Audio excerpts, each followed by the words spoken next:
If you want to know how many people in the United States have died following an interaction with an AI chatbot, you will not find a federal agency keeping the count. There is no official database. The closest substitute that exists is a single Wikipedia page titled Deaths Linked to Chatbots. It is not maintained by a regulatory body, but entirely by a shifting group of volunteers. On the afternoon of April 12, 2026, one of those volunteer editors went through the page's history and systematically stripped the names of nearly every victim from the registry. The editorial rationale was methodical. Wikipedia enforces rules against naming private individuals who are not public figures. The editor applied those standard rules directly to the list. A strict application of the rules produced an obscenity. A man who beat his wife to death kept his name on the page, because a murder charge makes you a public figure. But the 19-year-old whose chatbot told him to go full trippy mode 5 days before taking his own life became simply a 19-year-old.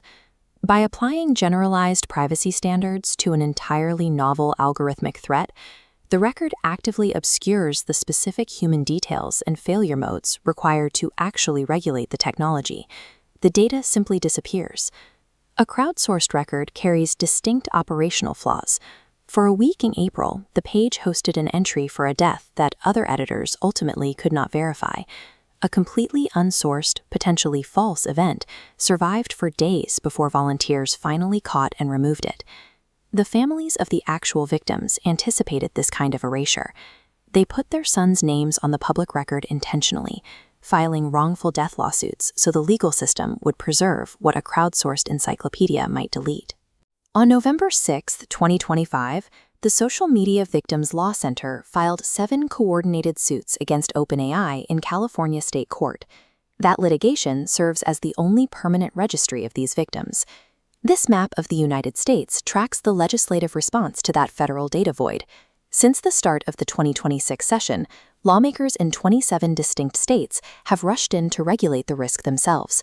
We are watching a rare legal and financial alignment. Highly fragmented state legislatures and aggressive venture capital markets are independently forcing the exact same architectural requirement onto AI builders. Because lawmakers cannot accurately count the incidents due to the tracking vacuum, they are bypassing the symptom and legislating the underlying architecture of the machines. This matrix quantifies the scale of the fragmentation. 78 different bills are alive across those 27 states, all attempting to regulate AI software that acts as a therapist. They split into columns. Some prohibit, some require licenses, others restrict advertising. Expanding Vermont's node, House Bill 816 draws a strict legal boundary. It explicitly separates permitted administrative tasks, like documentation and transcription, from prohibited clinical actions. An AI cannot apply therapeutic judgment, diagnosis, or treatment. The finalized language of that human-in-charge rule has already cleared both chambers. It currently sits on the desk of Governor Phil Scott, awaiting a signature to become binding law. Moving to Illinois, Senate Bill 316 takes a different path to the same destination. It places an affirmative duty on chatbot operators to detect expressions of suicidal ideation and mandates a clear disclosure telling the user they are interacting with a machine, not a human. Missouri chose an indirect strategy. Through Senate Bill 1019, the state penalizes the marketing copy rather than the software's baseline code. Advertising an AI as capable of professional therapy draws a $10,000 fine from the Attorney General on the first offense. These bills feature completely different enforcement mechanisms and drafting styles. Yet they all enforce one core legal reality: a human clinician must remain in the seat of responsibility. The private capital markets are aggressively mirroring this legal shift. Venture investors are pricing standalone consumer wellness bots out of the market, directing their funding toward complex, multi-tiered enterprise software. This spring, Jiminy Health raised $17 million for an AI assistant named Sage. The company established Sage as a benchmark. It is not a standalone app, but a system built entirely for clinical deployment. This flowchart illustrates the required routing. To operate inside a clinical organization, the AI must plug directly into electronic health records, or EHR. The machine follows a care plan defined by a human, routing any crisis interactions through a mandatory escalation path directly to the clinical team. Under this architecture, the AI cannot operate in the dark. Every single interaction is logged sequentially and kept visible under the supervising clinician's review dashboard. Institutional capital now requires these strict controls.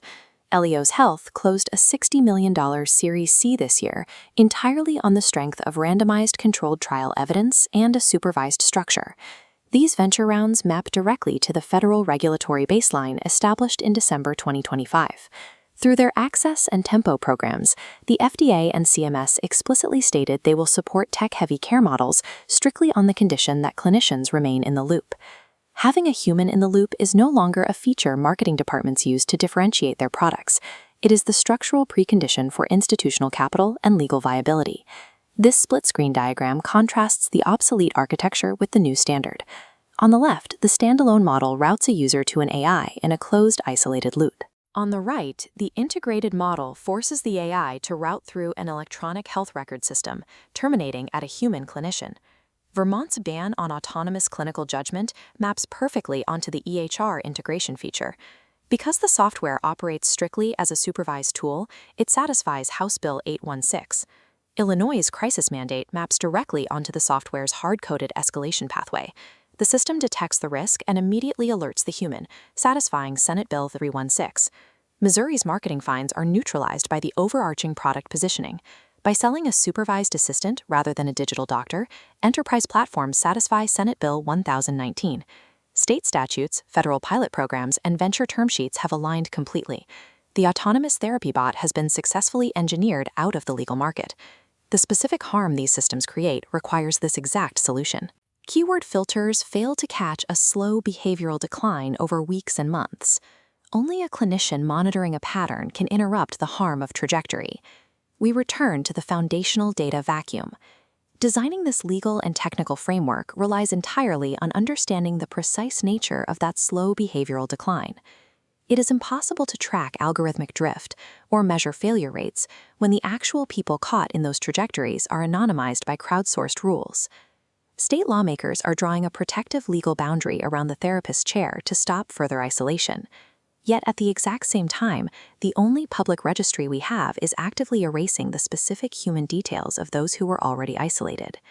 The massive legal and market overhaul we are seeing is a direct response to a real human cost. Acknowledging that cost is the absolute minimum requirement to justify the regulation. Measured, deliberate. Zane Shamblin, Joshua Enneking, Joe Seconti. Sam Nelson. Enforcing the clinician in the loop standard demands that we refuse to let the people who died alone with a machine disappear from the record.